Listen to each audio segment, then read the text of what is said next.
दिल्ली की जनता के सामने एक बहुत ही शॉकिंग स्टोरी हम रखने जा रहे हैं और ये स्टोरी है नगर निगम की। पूर्वी और उत्तरी नगर निगम नॉर्थ और ईस्ट एमसीडी को पूरी तरह से दिवालिया कर दिया गया है। उनके बैंक में आज उत्तरी नगर निगम नॉर्थ एमसीडी के अकाउंट में केवल 12 करोड़ रुपए हैं और ईस्ट एमसीडी के अकाउंट में केवल 99 लाख रुपए, 1 करोड़ रुपया भी नहीं है इनके पास में। जबकि इनके ऊपर दिल्ली सरकार का 6,276 करोड़ रुपए का लोन बकाया है।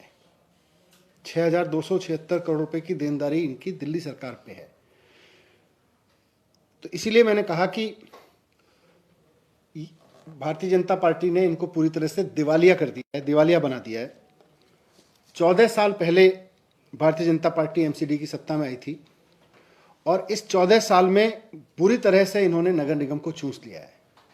इतनी बुरी तरह से चूस लिया है कि अब इनमें नगर निगम की गुठली भी इन्होंने नहीं छोड़ी है। आज बीजेपी ने नगर निगम को इस लायक भी नहीं छोड़ा कि वो अपने कर्मचारियों को तनख्वाह दे सके।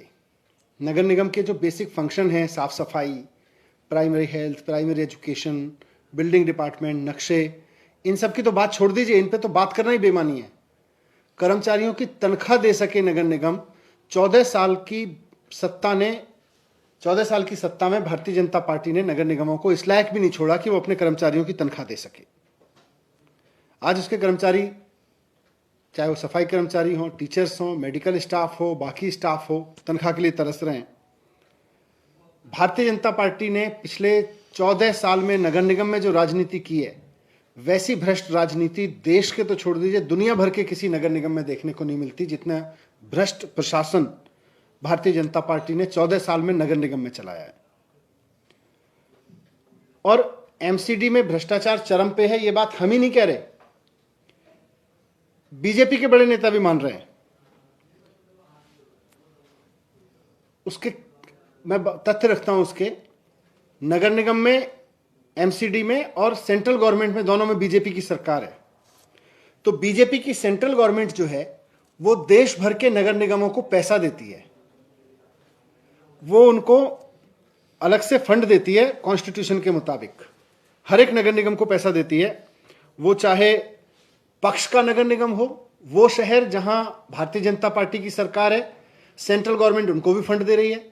वो शहर जहां कांग्रेस की, सपा की, बसपा की, लेफ्ट की, टीएमसी की, किसी और की सरकार है नगर निगम में, वहां के लिए भी भारतीय जनता पार्टी की केंद्र सरकार पैसा दे रही है।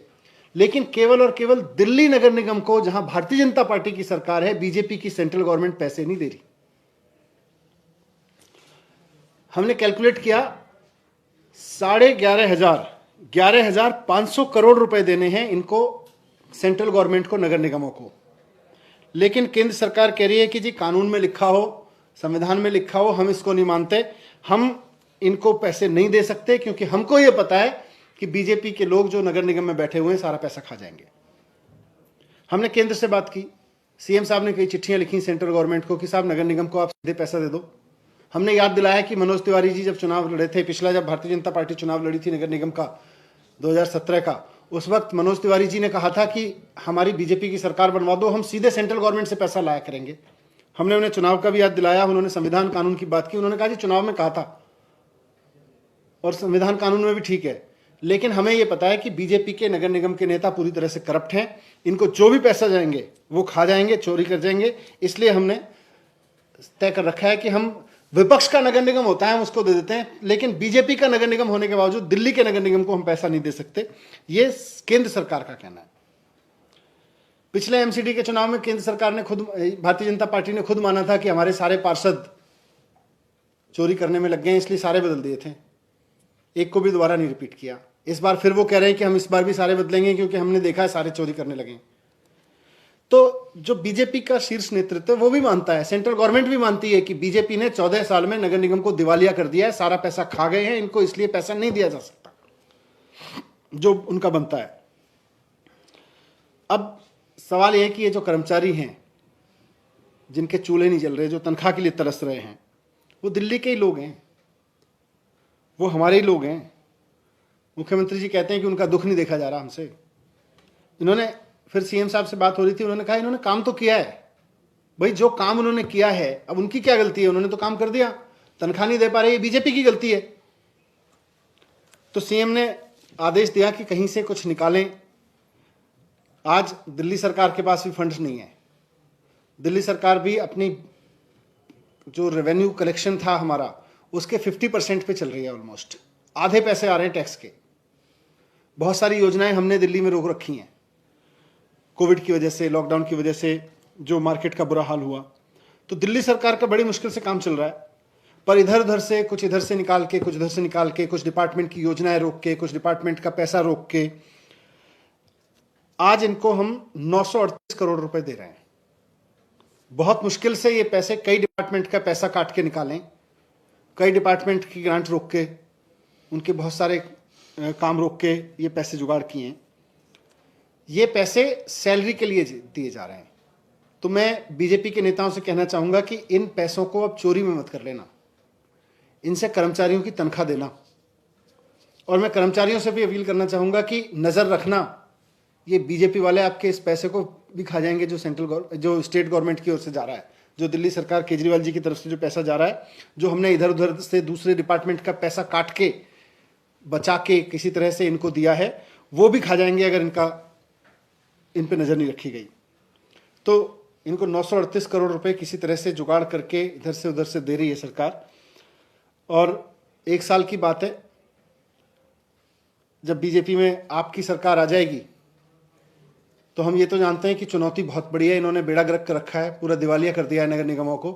लेकिन फिर भी जैसे दिल्ली सरकार में ईमानदारी से काम किया, दिल्ली के लोगों ने साथ दिया, 30,000 करोड़ का बजट 60,000 करोड़ पहुंच गया।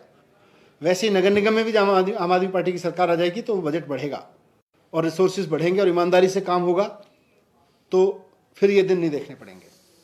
सत्येंद्र जी देखिएगा, एमसीडी जो है, दिल्ली के तीनों एमसीडीज को दिल्ली सरकार का 6,200 करोड़ रुपया बकाया है।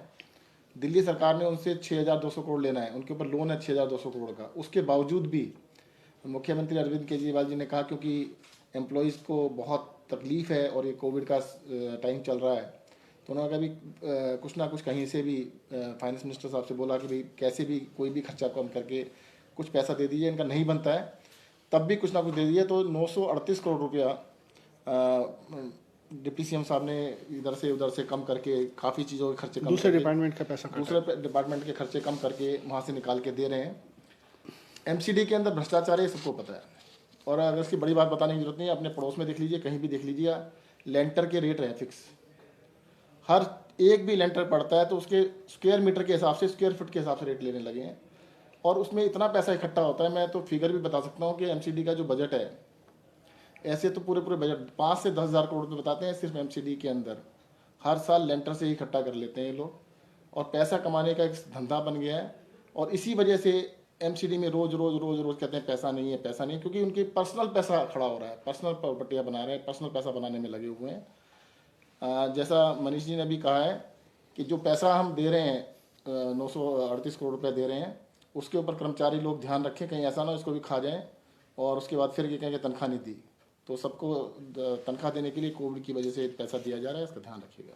सर, ये जो मैनेज करके दिया जा रहा है, इससे दूसरी योजनाओं में कुछ पर ज़्यादा असर दिखेगा या ज़्यादा कटौती की गई है कि कम? नहीं, देखिए, हमारे पास में तो वैसे ही इस बार मैं बार बार कहता रहा हूँ कि दिल्ली की सरकार आधे बजट पे ही काम कर रही है, आधा टैक्स मिला है और टफ पीरियड है पूरे देश के लिए ही है, सारी इकोनॉमीज डाउन है। तो वैसे में दिल्ली सरकार के लिए भी अपना काम चलाना मुश्किल है। पर कुछ डिपार्टमेंट्स की कुछ योजनाओं को रोक के इस बार जब हम आरी में करेंगे तो उनको योजनाओं का पैसा काटेंगे। पर निश्चित रूप से किसी ऐसी स्कीम पे नहीं काट रहे हैं जहां लोगों को बहुत परेशानी हो, पर पैसा काट के दे रहे हैं इनको। सर, एक आखिरी सवाल, सीएम ने ट्वीट किया है कि गाजीपुर मंडी खोली जा रही है। हाँ, उसका पूरा रिव्यू किया। उसके जितने सैंपल पोल्ट्री मार्केट के भेजे गए थे, जो मुर्गियों के सैंपल भेजे गए थे, वो सब नेगेटिव आए हैं। तो फिर सारा रिव्यू करके मुख्यमंत्री जी ने कहा कि अब जो हमने बैन लगाया था और मार्केट पे जो बैन लगाया था उसको खोल दिया जाए।